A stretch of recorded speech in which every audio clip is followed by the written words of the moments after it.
走，裴浩南。裴浩南睡了。我家亲戚明天来沈阳看病，看完就走。我打算不告诉裴浩南，直接给他拉家去。行李我都给他收拾好了。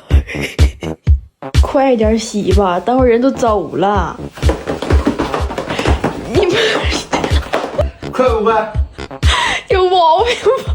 猪花拉给他亲戚带点水果，快点的！刚才收我磨叽你还磨叽，你拿个包吧。你不要的衣服我让我叔给我爸拿回去干活呢。完事你爸给我买新的。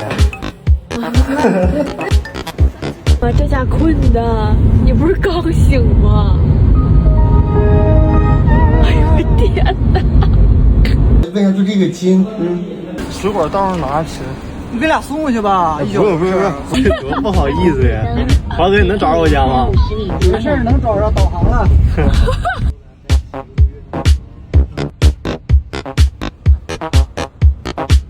车速96。咋了？高速上。回家。回家，回我家。累吗？我啥都没带。这包我给你准备好了都，我都给你装上。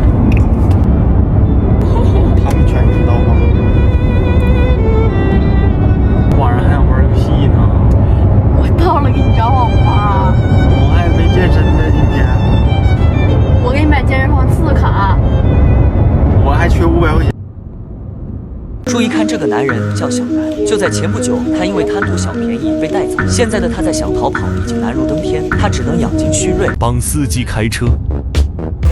妈呀！哎呦我的妈呀！你俩人来了，咋不说呀？哎呦我的妈呀！我都不知道我回来。这应该都熟了。喂，打药了，没洗。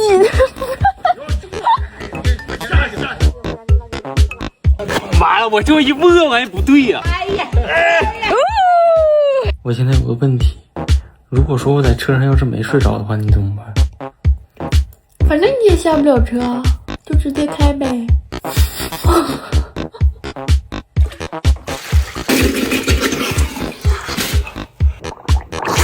哎，